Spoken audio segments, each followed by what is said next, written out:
Whew, we got the cinematic intro and everything for today's video because, well, it's a special one. It's not just, some standard tutorial or whatever. We are going to be analyzing your guys' hoverboard maps.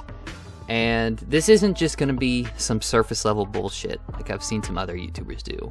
Where you look at a map and you're like, oh, this one right here is real fun. Oh, wow, that's really cool. No, we are professionals around here. I mean, I might curse a lot, but I'm a fucking professional, all right? We are looking at this as fellow creators, trying to get into the heads of the people that are making these maps and see the techniques that they are using so that we might be able to implement these into our own maps. So, you guys know the deal, dude. We don't need a long intro for this one. Sub to the channel for more Fortnite Creative content, like the video, all that shit.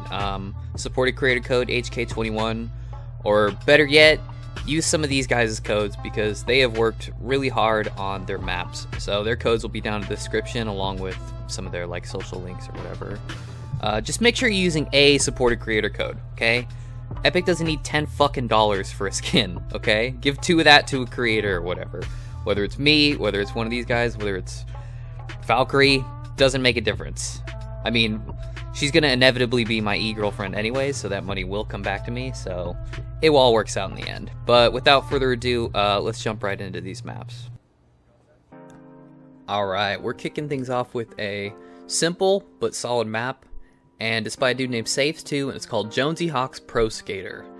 And this was one of the most upvoted hoverboard maps on the Fortnite Creative subreddit, and you can see why, because I think he fucking nailed the playstyle of one of those old Tony Hawk games really well. I mean, he's got the 3 pillars of any good skateboarding game. You got some thick half pipes, some fucking bowls to drop into, and some rails to grind. Also, a nice touch was the coins, because they're in somewhat challenging areas, like the ones above the half pipe. You really have to hit that half pipe perfectly in order to get them, which I appreciate the challenge, and it gives the player a little bit more purpose than, just freeballing it on the map. So in terms of playstyle, I feel like he nailed it. One thing that I think could have been executed a little bit better, however, is the aesthetic of the map, because it doesn't feel consistent to me. And what I mean by that is some areas really match the skate park vibe, like the rails for instance. They feel like something you would really see at a skate park. But when you look at, the Scissors Death Run walls, like that metallic, industrial look, and same with the Lucky Landing roofs, I feel like he could have chosen more grungy pieces to put in those areas to be more consistent with the vibe that he was going for. Or even if you wanted to think outside the box and do an entire map with the Lucky Landing thing, that would have been a possibility as well. I mean, there's not some written rule that it has to be some grungy element. It's just that I would like a little bit more consistency in the aesthetic. So I think that when making a map, you should try to remain consistent in one element or another. Overall though, I think that he uses space really well, even though it's a small map because it's on the block. It feels fleshed out, and the only real criticism I have is the aesthetic. Other than that though, definitely worth checking out, and I think that's going to do it for this one. The next one we're going to look at is a collaboration map by my boys Trix Trinity and Comedy GTV. And this map hit me right because I am a fiend for competition. So you throw me in a race and I'm going to be busting my ass to try to win. It's a huge track.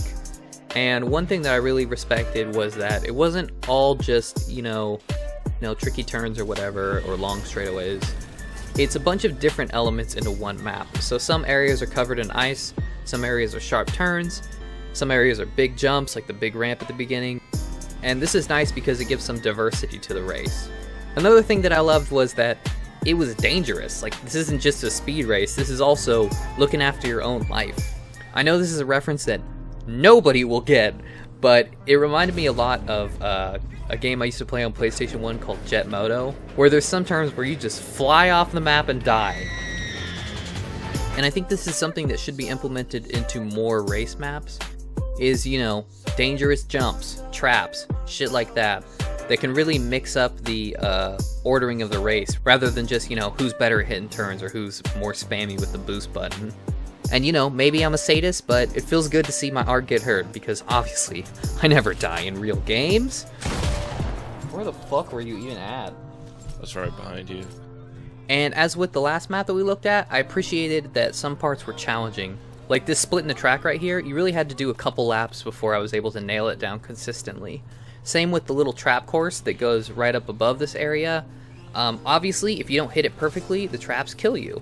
So it really encourages the player having to actually like think through when they want to use their boost, because if I use the boost to get up the ramp, then I might die to the traps if I fuck up a turn. Overall, very fun map. Even though we played it as 3, this would have been lit to play with like 16 people or whatever. And finally, you guys, this map right here had to be the closer because it is an absolute beast. It's by my boy Golf Creates, and it's called Snow Bear Ski Resort. And it's something that every creator should aspire to. I could spend 10 minutes alone hyping this fucking map up because it is ridiculous. Everything was just executed like perfectly, in my opinion. The first thing worth mentioning is that my man used the full space. And I know that I complimented the first map on doing that, but they did that on the block. This guy did this on the Arctic island. And when I say full space, I am not playing around. I mean, take a look at this clip. 1 minute you're going through a tunnel, and then you're tumbling off the edge of the map right down to the base of the water, only to land on this little platform and then have to make your way back up. And this definitely isn't the only time that you're brought up right against the edge of the orange barrier. And look, that's not to say that everyone should make their maps as expansive as his, but I'm just saying, if this guy can use every inch of the playable space, then there's no excuse for us to not make, full use of the space that we want to make our maps in. And on the subject of space, don't get it twisted and think for a second that these buildings are just there for aesthetic purposes. No, they're there for utility as well, which you have to respect. I mean, the course is going to take you through multiple buildings, and you navigate through them rather fluidly in order to get to the rest of the course. Another thing that I really liked was that even though there aren't like set barriers to navigate you down the path that he wants you to go along, he creates like a flow of the map using environmental things like trees or building structures and whatnot to give you a sense of where you should go, but it's not as obtuse as like grounded barriers that are like, you have to go this way. And even if you do decide to like deviate off the course, he still flushes out the map really well. I mean, I found myself trying to explore like, this guy isn't as perfect as I think he is. Oh no, he is. Every inch of the map is detailed, and I couldn't find a single area that seemed underdeveloped. Aside from the aesthetic of the map, the playstyle which this map encourages is also executed marvelously. I mean, there's great jumps, both man-made and using the flow of the environment. There's rails to grind. There's coins to collect, both in like difficult places and hidden areas. Probably the most impressive aspect revolving around playstyle was that the map will loop around in such a way that you won't even realize that there was more to be explored right next to where you just previously were until, you're going along the area and you look down and you go, oh shit, I was just there 5 minutes ago and didn't realize there was more course up here.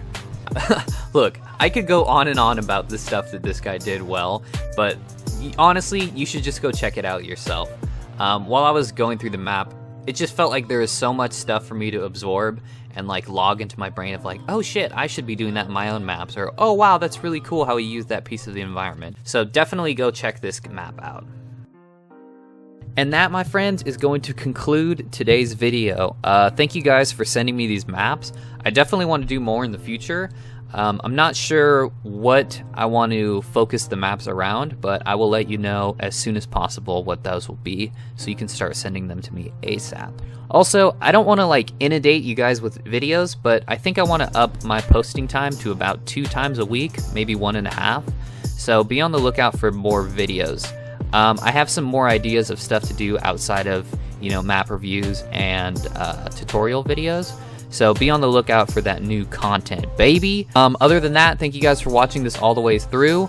Support a creator HK21 or support some of these guys as well. Sub to the channel, like the video and all that bullshit. And I will see you guys next time, hopefully. Thanks a lot. Love you. Mwah.